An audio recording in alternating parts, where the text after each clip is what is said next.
역대하 9장에서 솔로몬은 어마어마한 많은 부유를 누렸다는 것을 우리에게 보여주고 있습니다.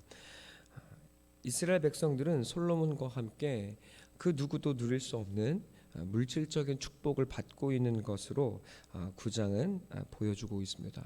성경 역대하 전체를 볼 때 솔로몬의 어떤 단점은 도통 보기가 어렵습니다.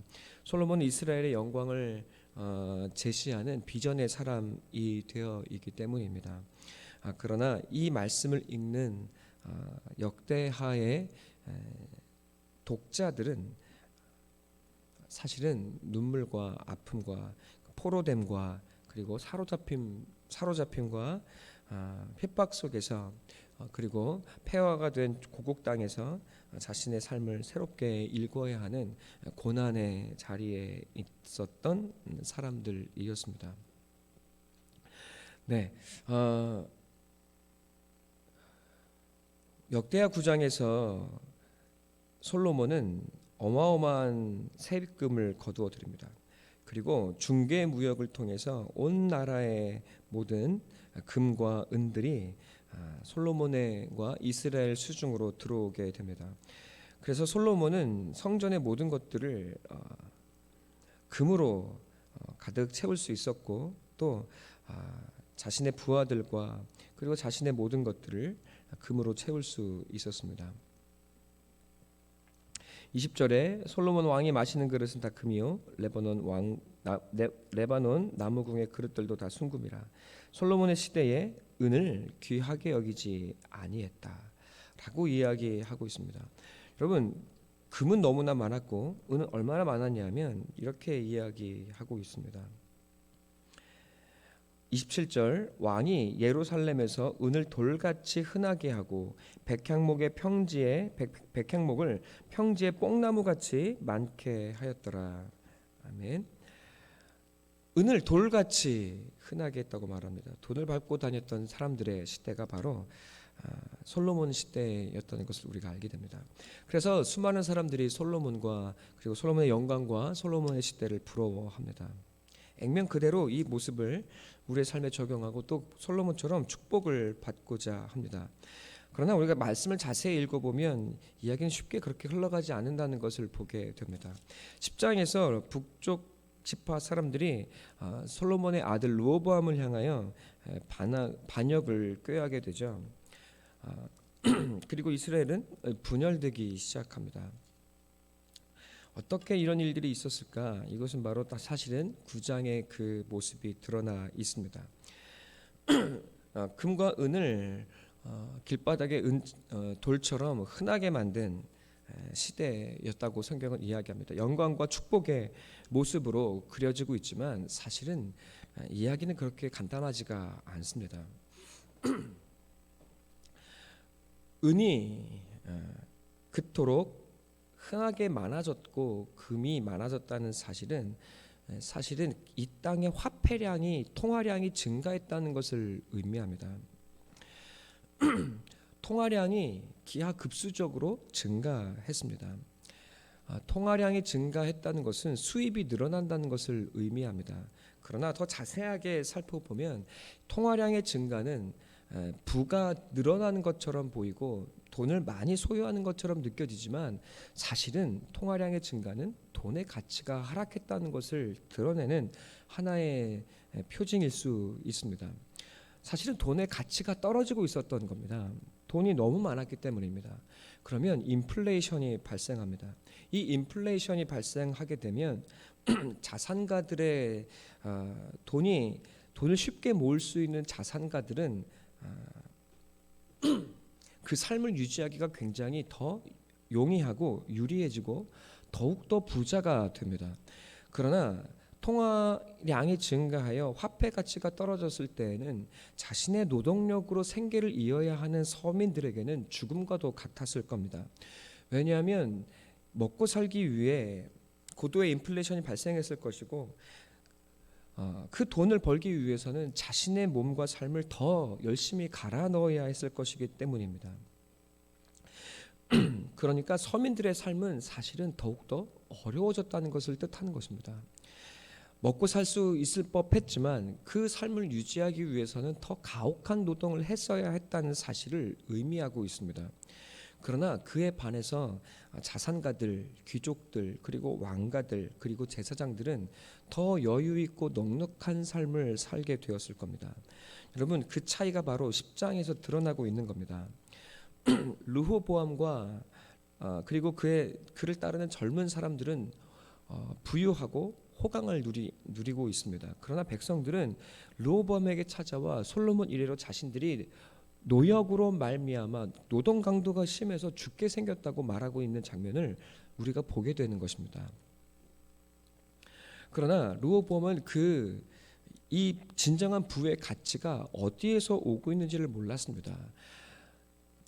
화폐량이 많고 저절로 얻은 부를 소유하고 있었기 때문에 르호보암은 자신들을 찾아온 백성들을 향해 아버지의 멍에보다 내가 더 너희에게 무거운 멍에를 메울 것이고 아버지의 허리보다 나의 새끼손가락이 더 무겁다고 이야기하는 말을 그들에게 던지게 됩니다. 마치 오늘날과 같습니다. 돈은 점점 많아지고 나라는 부귀해지는 것 같은데 부자는 더욱 부유해지고 가난한 서민들은 점점 더 가난해지는 시대를 살아가는 오늘, 어쩌면 이 시대는 오늘 우리보다 더 가난하고 더 힘든 시대를 그들은 맞았을지도 몰랐다는 것입니다. 그러나 그들이 보고 있는 겉모습은 돈 자체가 증가하고 있는 것이기 때문에 부유해 보이게 됩니다. 솔로몬의 이 영광은 사실은 그 속에 죽음을 내포하고 있다는 사실을 우리는 객관적인 현상과 사실을 통해서 알고 있습니다. 또 알게 됩니다. 오늘 성경은 그 모습을 재미있게 이야기하고 있습니다. 솔로몬의 세입금의 무게가 금 666달란트더라.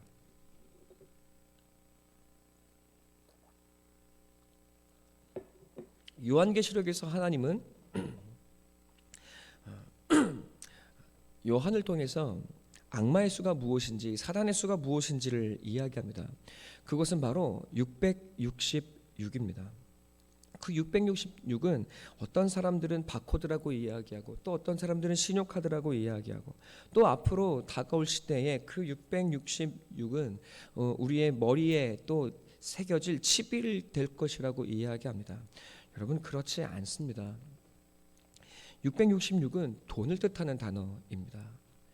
그 돈이 어디로부터 인용된 것입니까? 바로 역대하 9장 13절에 나와 있는 솔로몬이 거두어 들이고 있는 돈의 액수를 말하는 단어입니다. 여러분, 그러나 이것이 왜 666달란트라는 것을 통해서 이것이 사단의 수인 것을 우리에게 의미하고 있는 것일까요? 솔로몬이 거두어 들이고 있는 돈 666달란트는 화폐이고 또 그것은 성경에서 다른 말로 하나님은 사단의 수라고 이야기하십니다. 그 사단의 수가 의미하는 것은 이것입니다. 성경에서 7은 완전수입니다. 그리고 또한 3도 완전수입니다. 7이 3개가 모였다면 그 수는 완전한 수일 것이고 흠이 없는 하나님을 뜻하는 단어일 것입니다. 그러나 666은 7에서 모자란 것이 3개가 있습니다. 겉보기에는 7과 비슷하지만 그러나 완전수 7과는 무언가 부족한 것이 3개가 모여 있습니다. 그것이 바로 사단의 수이고 그리고 돈이라고 성경은 우리에게 일러주고 있는 겁니다. 여러분, 돈을 가지고 있으면 전지전능해집니다.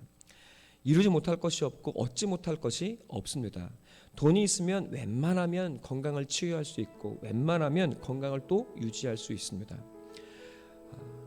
돈만 있다면 우리는 이 땅에서 부족함 없이 살 수 있습니다.